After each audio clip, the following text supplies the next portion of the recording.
Good morning to all. Today's topic is cerebrospinal fluid. It is a demonstration class. Today's topic is cerebrospinal fluid. For the analysis of cerebrospinal fluid, it gives you information about brain function and the spinal cord function. In case of any abnormality also from the brain and the spinal cord, that gives a information while analysis of cerebrospinal fluid.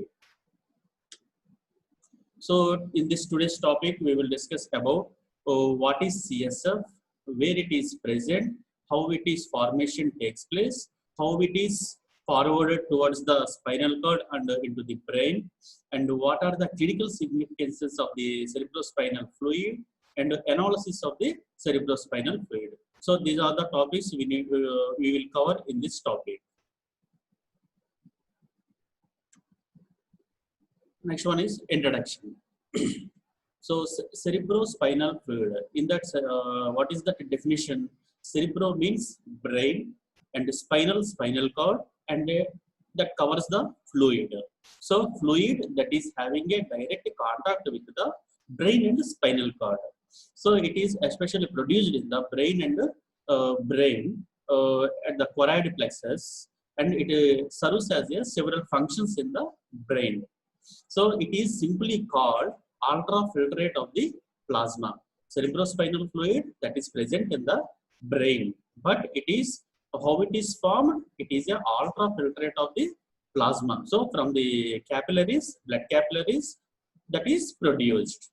So here it is a clear fluid. There is no color of the fluid. It is a clear fluid. So here it is the normal fluid, CSF fluid. Here it is the abnormal fluid. So here the CSF is circulated in surrounding the brain and inside the brain and also spinal cord. So before going to the topic, we need to know about some parts of the brain and spinal cord, how it is covered related to CSF fluid. So here brain is covered, especially it is situated inside the skull. So inside the skull. So from the skull side to the brain side, that is having three types of layers. One is dura mater, that is outermost layer, dura mater, and the innermost layer, that is called pia mater, that is adherent to the brain. So in between the dura mater and the pia mater, there is another matter that is called arachnoid matter, that is having a arachnoid space. Arachnoid matter. So these are the three matters. Like that in the spinal cord also, pia matter that is completely adherent to the spinal cord, and outermost that is having a green colored dura matter, green color representation, that is a dura matter. So in between the dura matter and the pia matter, there is another matter that is called arachnoid matter. So here CSF that is having a direct contact with the dura matter, pia matter, and the arachnoid matter. So next one is formation of CSF, cerebrospinal fluid, how it is formed. So formation of cerebrospinal fluid that is mainly takes place at ventricles. So in our brain we have lateral ventricle. This part is lateral ventricle, third ventricle, and fourth ventricle. So especially in these ventricles, cerebrospinal fluid formation that is takes place. Why cerebrospinal fluid formation that is takes place in only ventricles? Because at these ventricles there is a specialized cells are present at the ventricles. Those are called choroid plexus. So this is the choroid plexus image inside the brain at the ventricles. You can see here there is a supply of the artery. So here choroid plexus that is also called blood CSF barrier. So choroid plexus, these are also called blood CSF barrier. So why it is called blood CSF barrier? Here that ultrafiltration of the blood that is takes place at this barrier. This is called choroid plexus. So CSF is a ultrafiltrate of the plasma. Then circulation. So CSF circulation in the brain. So here in the lateral ventricle, first number in the lateral ventricle, there is a choroid plexus. So the formation of CSF that is takes place at the lateral ventricle. Then after whatever CSF that is formed in the lateral ventricle, that is transfers towards the third ventricle. Here 3 number, that is third ventricle. So here there is a foramen that is present between the lateral ventricle and the third ventricle. So through this foramen that is enters into the third ventricle. So here in the third ventricle also there is a choroid plexus. So due to this choroid plexus, here also there is some formation of cerebrospinal fluid that is takes place. So along with the lateral ventricle, this formed third ventricle formed CSF along with the lateral ventricle CSF that is transfers towards the fourth ventricle. So here fifth number that is having a fourth ventricle. So here also there are some choroid plexus are present. So here also CSF formation that is takes place from the capillaries, ultrafiltration of the blood. So here we have to remember choroid plexus are present at 3 ventricles. So one is lateral ventricle, second one is third ventricle, next one is fourth ventricle. So in the fourth ventricle, there are 2 openings are present. In the fourth ventricle, there are 2 openings. So here it is one opening, another it is another opening. So through these openings, so here it is the median aperture. This opening is called median aperture, and this opening is called lateral aperture. So through this aperture, the cerebrospinal fluid transfers towards the subarachnoid space and towards the spinal cord. Then it is returns from the subarachnoid space to completely filled with the subarachnoid space and the spinal cord. Then after finally it is reached to the arachnoid villi. Here that absorption of the CSF that is takes place. So whatever CSF that is reached to the arachnoid villi, so here that CSF absorbed into the capillaries. Okay, so this is the total circulation of the cerebrospinal fluid in the brain. CSF functions. So CSF functions, we know that it is a protective fluid. So it protects the brain and the spinal cord. So how it is protection gives, it is acts as a, it's worked as a cushion-like support that gives to the brain and the spinal cord. So and also for the lubrication, for the free movement of the brain and the spinal cord also, that is depending on CSF fluid. So that's why it is called protective fluid. So this cushions protects the brain and the spinal cord from the injuries. So in case of there is no CSF concentration, it may be reduced, that maybe produces more injury to the brain and spinal cord. So here the main function of the CSF is it gives nutrients and oxygen to the brain, and whatever metabolic waste products and carbon dioxide that is produced from the brain, that is exchanged into the capillaries. So here CSF main function is it is serves as a nutrient and metabolic waste exchange fluid. So these are the main functions of the CSF. So here it is the capillary, it is the CSF capillary barrier.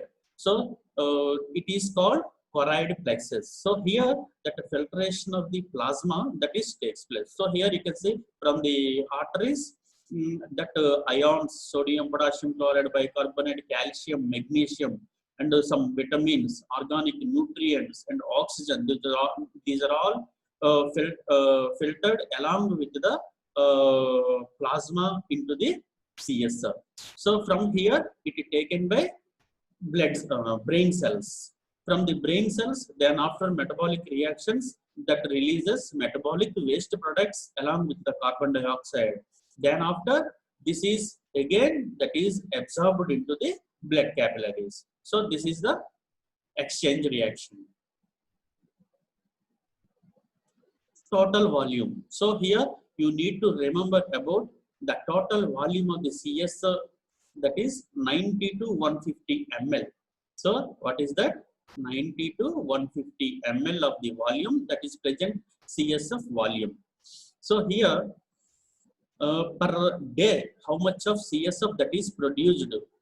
That means how much of filtration that is takes place at the choroid plexus. So that is around 500 to 700 ml per day.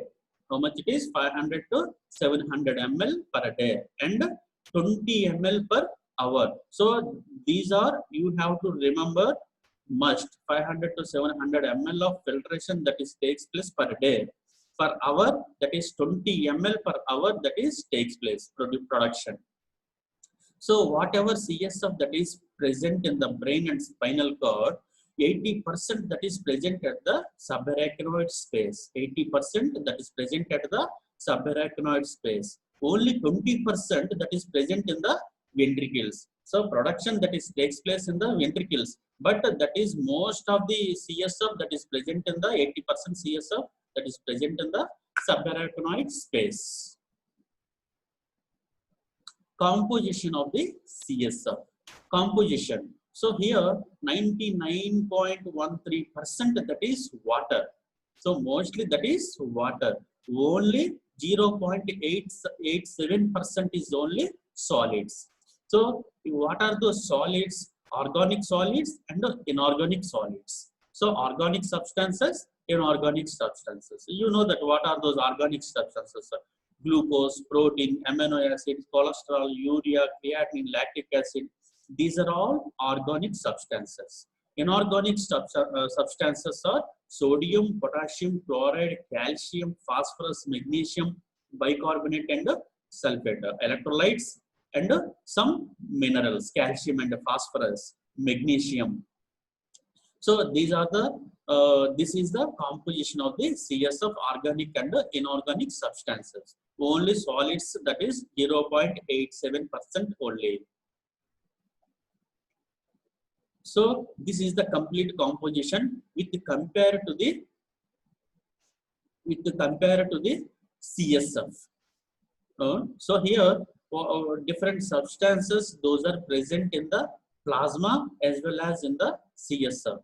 So from the CSF, for example, sodium and chloride, these two are having more amount with compared to plasma. So the average plasma value of the sodium, that is 145 milliequivalents per liter.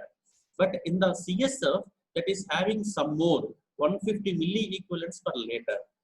Okay, like that, magnesium and chloride is also having some more amount. So here chloride is very more.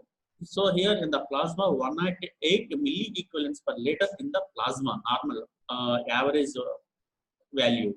But in the CSF, that is 130 milliequivalents per liter. So it is very high. So here sodium, magnesium and chlorides are having more amount in the CSF with compared to plasma. That means sodium and chlorides are having more function in the brain. You know that active transport, action potential. You know that action potential, sodium and chloride having a more function. So like that, here you can see glucose. Glucose in the blood average, that is 95 milligrams per deciliter. So here glucose value in the CSF is 60 milligrams per deciliter. So there is no that much of variation in the plasma and the CSF. So plasma value is 95 average, but CSF is 60, very near to plasma value. So whenever glucose value is increased in the plasma, there is a chance to increase in the CSF glucose value also. So like that, whenever glucose concentration in the plasma that is reduced, CSF concentration, CSF glucose concentration is also reduced in the CSF. So this is the main components that is present in the plasma and also CSF. Next one is clinical significance of CSF, clinical significance. So abnormal condition, here you can say it is the normal brain, normal functioning of the brain, abnormal function of the brain. So CSF is only liquid that is having a direct contact with the brain and the spinal cord. So CSF analysis is more effective than a blood test for understanding CNS symptoms, central nervous system symptoms. That is only we are estimating different parameters in the cerebrospinal fluid. That only gives perfect answers. So here, this is the abnormal, this is the abnormal brain, this is the normal brain. So different diseases. Hydrocephalus. First one is hydrocephalus. So here, hydrocephalus means water accumulation in the brain. Water accumulation in the brain. Here you can see this girl, she was suffering from hydrocephalus. So abnormal accumulation of cerebrospinal fluid caused by three conditions. What are those? First one is increased cerebrospinal fluid production. So cerebrospinal fluid production, where it is takes place at the choroid plexus. Filtration that is takes place at the choroid plexus. If there is any abnormality at the choroid plexus, there is a chance to filtrate more plasma to the CSF. So production of CSF that is increased due to there is an abnormality in the choroid plexus. So this is one reason, increased CSF production. Next one is blockage of flow. So how it is flow that is takes place from the ventricles, that is forwarded from the lateral ventricle, that is forwarded to third ventricle, then fourth ventricle, from the fourth ventricle through the foramens, that is transfers to the spinal cord and also to the subarachnoid space. So if there is any blockage is present at the ventricles, there is a chance to increase water production, CSF production in the brain. This is also one of the reasons. Third one is decreased absorption. Whatever CSF reached in the subarachnoid space, then that CSF fluid has to absorb in the capillaries. Whenever that absorption is reduced at the capillaries, there is a chance to increase CSF fluid volume in the brain. So these are the conditions that produces hydrocephalus. Next one is cerebrospinal fluid leak. When it is leak, when there is a hole. So here we need to discuss about, we already discussed about dura mater that is present surrounding the subarachnoid space. So subarachnoid space, 80% of the cerebrospinal fluid that is present at the subarachnoid space. That subarachnoid space that is completely covered by dura mater. So if there is any hole at the dura mater, whatever CSF present in the subarachnoid space, there is a chance to release to the outside. So here there are two CSF leakage images. So here one. So here dura mater hole that produces CSF released to the outside. So here ventral dura tear. So here was some of the CSF fluid that comes out from the spinal cord. These are the two images. So when there is a increased intracranial hypertension may occur. So here intracranial hypotension that produces more CSF leak to the outside. So whenever CSF is leaked, there is some symptoms that may produce. What are those symptoms? One is headache, posterior neck stiffness, and nausea, and final one is vomitings. So these are the symptoms. What are those symptoms? Headache, posterior neck stiffness, nausea, and vomitings. This is one of the conditions. Next one is meningitis. So meningitis, we already discussed about meninges. So meninges, what it is? Meninges, brain and spinal cord is covered by three layers: dura mater outer layer, pia mater inner layer, and between the dura mater and pia mater, that is containing subarachnoid matter. So when there is an inflammation takes place due to viral infections or bacterial infections, that may damage that dura mater and pia mater. So here second image you can see meningitis due to viral and bacterial infections. There is a complete damage to the this meninges. Okay, so in these conditions that so here meningitis is an inflammation of the meninges due to here it can occur when fluid surrounding the meninges. So here fluid, cerebrospinal fluid surrounding the meninges becomes infected due to viral meningitis, bacterial infections like tuberculosis meningitis, pyogenic meningitis. Pyogenic means pus formation that is takes place at the meningitis. So in these conditions, viral meningitis, bacterial infections like tuberculosis meningitis, and pyogenic meningitis, and also some brain tumors also produces meningitis. So in these conditions, there is a chance to damage meninges. So this is one of the condition, meningitis. Next one is subarachnoid hemorrhage. When there is a blood leak in the brain, that is here you can see it is the subarachnoid space, dura mater. That this is the dura mater, that is covered subarachnoid space, that is containing 80% of the cerebrospinal fluid. If there is any leakage in the brain, that the blood that is completely mixed with the cerebrospinal fluid, that blood is completely mixed with the cerebrospinal fluid. So leakage of blood into the subarachnoid space where it is mixes with the CSF. So almost it is the short form of the subarachnoid hemorrhage, SAH. Everyone has to remember this SAH. Nobody gives you full form subarachnoid hemorrhage. This is the short form subarachnoid hemorrhage, SAH. So SAH is mostly commonly caused by 80% by traumas, 80% by trauma, and only 10% that is maybe rupture, 80% that is maybe trauma, 10% that is maybe rupture. So subarachnoid hemorrhage, it is the next one. So these are the clinical conditions.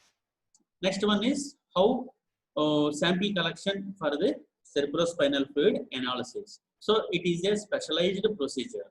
So here we have to remember for the analysis of plasma, that is very easy because of the collection of the plasma, that is very easy. But here that analysis of CSF for the collection of the CSF, that is somehow difficult. For the blood plasma, that is collected by the technicians, lab technicians. But here we require specially trained doctors. Okay, so it is the specialized procedure that is called lumbar puncture. So here we have to remember some important point. So here for the adults, that spinal cord extension for the adults, that is till L2, lumbar 2 vertebrae. So this is the reason we have to collect that cerebrospinal fluid for adults from the L3 and L4, between the L3 and L4. So here this is the collection procedure. Between the vertebrae we have to insert the needle. So here it is the L3 L4 median. Okay, so this is for adult procedure. For in the children, that the extension of the spinal cord, that is till the L3, lumbar 3. So for the children, we have to collect the sample from the between the L4 and L5. L4 and L5. So here we have to remember for the collection of the lumbar, for the collection of CSF through the lumbar puncture, that is for adults for between the L3 and L4. For children, that is L4 and L5, between L4 and L5. So here strongly you have to remember this one. So same thing here for adults, the common site used for lumbar puncture is the intervertebral space between L3 and L4. For children and infants, spinal cord may extend at the intravertebral space between L4 and L5. We have to collect the sample from L4 and L5. Next one is CSF analysis. So whenever CSF fluid collected, that is sent to the central lab. So immediately in the central lab, that sample is sent to the 3 departments: anatomy, microbiology, pathology, and biochemistry. So immediately in the central lab, we have to see that physical appearance of the CSF fluid and also fluid analysis. So physical appearance, that we have to see what is the pH of the CSF. So this is the normal pH. 7.4 is the normal pH. That means it is slightly alkaline. Next one is specific gravity. That normal range of the specific gravity is 1.0063 to 1.0075. It is the normal range of the specific gravity of the cerebrospinal fluid. Next one is we have to observe color of the cerebrospinal fluid. Actually, it is a colorless solution. Okay, sometimes in some diseased conditions or hemorrhages, we may get red color, green color, or brown color. I will show you that the color CSF of the color in the next slide.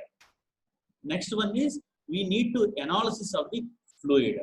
In the central lab, in the 3 departments, we will do all these analysis. Fluid pressure. First one is fluid pressure, proteins, glucose, red blood cells, white blood cells, some other chemicals, bacteria, viruses, other foreign substances. These are all we will estimate. So from the biochemistry side, we will estimate proteins, glucose, and also some other chemicals.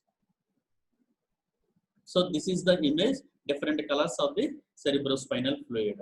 So pink color. So here it is the pink color due to RBC lysis, hemoglobin breakdown production.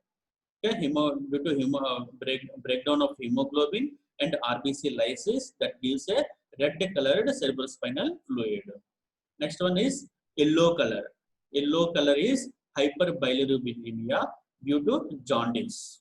CSF protein in that jaundiced condition, one of the reason hyperbilirubinemia, and another cause is high CSF protein greater than 150 milligrams per deciliter.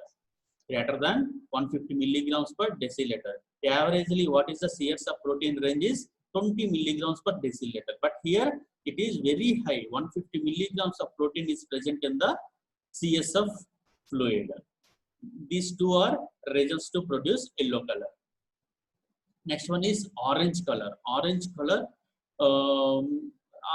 this is also same pink color disorders, RBC lysis, hemoglobin breakdown products. Next one is hypervitaminosis. Hypervitaminosis A, it is having a carotenoids. Keratin is present in the vitamin A. So due to high carotenoids, that gives a orange color. So these 2 are the reasons. Next one is yellowish green. This is also same hyperbilirubinemia due to biliverdin. Biliverdin color, that is green in color. Next one is brown color. Brown color. This is the middle one. Brown color. This is maybe due to cancer. Meningeal metastatic melanoma. Due to cancer, sometimes that gives a brown color. So it is a normal. It is a yellowish or a yellowish green due to bile or high protein concentration. It is the pink color. It is a red color due to RBC breakdown or RBC lysis. Okay. So these are the different colors in the CSF fluid. Next one is each parameter. First one is we will discuss about analysis of CSF protein. Analysis of CSF proteins. So here that normal range of CSF protein is 15 to 45 milligrams per deciliter. 15 to 45 milligrams per deciliter. So here in the children or adults less than 40 years having higher cerebrospinal fluid protein concentration. So with compared to adults, it's compared to normal 15 to 45 milligrams per deciliter adolescents. So here children and adults less than 40 years, so they're having little bit higher due to immature barrier. So here CSF and the blood barrier, CSF and blood barrier, that is that is immature barrier.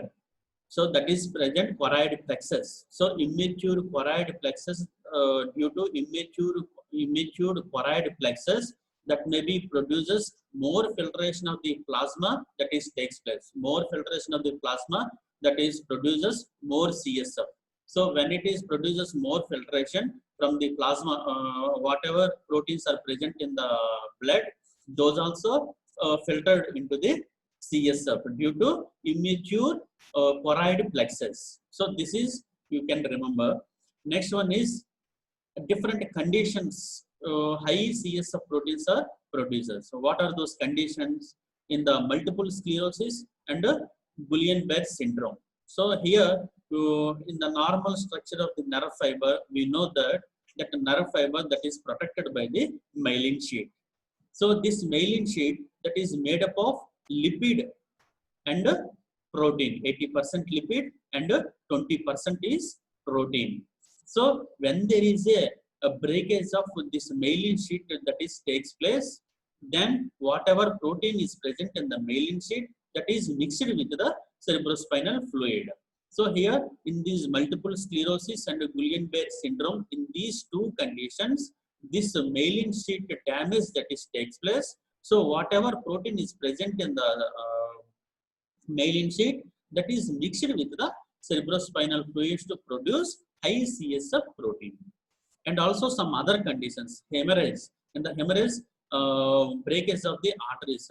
So blood is directly mixed with the CSF fluid. So plasma proteins are mixed with the CSF. This is also one reason to produce high CSF protein. Next one is any infections and malignancies also produces high protein concentration in the cerebrospinal fluid. This is about high CSF. What about lower concentration of CSF is produced?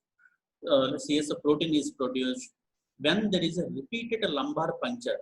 So when there is a repeated lumbar puncture, means there is a CSF concentration that is reduced. So this is also one of the reasons. Next one is chronic leakage of the CSF from the brain or spinal cord. These two are the conditions that maybe reduces the protein concentration in the cerebrospinal fluid. So this is about protein, CSF protein. Second one is analysis of CSF glucose. So normally blood concentration, we know that 70 to 110 milligrams per deciliter. But in the CSF glucose is that average is 50 to 80 milligrams per deciliter. Normal range is 50 to 80 milligrams per deciliter. So here there is no that much of variation from the plasma compared to CSF glucose. Okay. So here CSF glucose level may be increased in hyperglycemia. So when there is a high concentration of glucose present in the blood, there is a chance to increase CSF glucose also. Okay, this is increased hyperglycemia. So CSF glucose when it is reduced, if there is any CSF infection due to microorganisms, CSF infections due to microorganisms, these are reduces the glucose values. Why? Because microorganisms, those are taking some glucose from the whatever glucose available in the cerebrospinal fluid. So whenever this glucose taken by microorganisms, the availability of the glucose in the cerebrospinal fluid that is reduced. So, see in the CNS infections due to microorganisms, that glucose concentration is reduced. Next condition is hypoglycemia, that opposite to the hyperglycemia. This is hypoglycemia. When there is a reduced concentration of the glucose in the blood, there is a chance to reduce CS glucose also. Next one is increased CNS glycolytic activity. So when glycolysis, more glycolysis when it is takes place in the brain, then there is a chance to reduce CNS glucose. Okay, so this is also one of the reason. Next one is in some cancers. In some cancers, that those are also produces abnormal cells in the brain. So here, that abnormal cells takes more glucose for the glycolysis. So this is also one reason to reduce glucose in the cerebrospinal fluid. So this is about analysis of CSF glucose. Next one is analysis of CSF lactate. So here, normal lactate CSF concentration is 11 to 22 milligrams per deciliter. 11 to 22 milligrams per deciliter. So it is increased in different conditions. What are those? CNS tissue hypoxia, trauma to the brain. These are all already we discussed. CNS tissue hypoxia, trauma to the brain, intracranial hemorrhages, cerebral edema, meningitis. These are all we discussed. In all these conditions, CSF concentration of the lactate that is increased. So when it is reduced, CSF lactate level is when it is reduced. So here reduced concentration that is not the major indicator to the brain damage. Only CSF lactate is increased in the different conditions. So here CSF lactate level can help to differentiate viral meningitis and some other meningitis. So here viral meningitis rarely elevating less than 30 milligrams per deciliter. So here normal range is 11 to 22 milligrams per deciliter. But here it is 23 to 30 milligrams per kit. That is rarely elevated. 23 to 30 milligrams per deciliter. That is due to viral meningitis.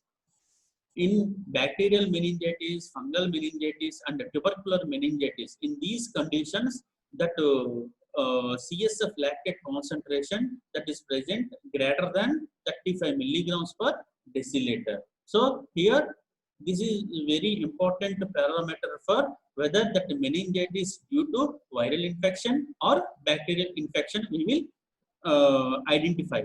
So if it is less than 30 milligrams per deciliter, that means it is also a higher concentration, but it is not more than 30 milligrams. It is less than 30 milligrams. So it is mostly viral meningitis. When it is increased above the 35 milligrams per deciliter, that may be due to bacterial infections, bacterial meningitis, fungal meningitis, or tubercular meningitis. So this is about analysis of the CSF lactate.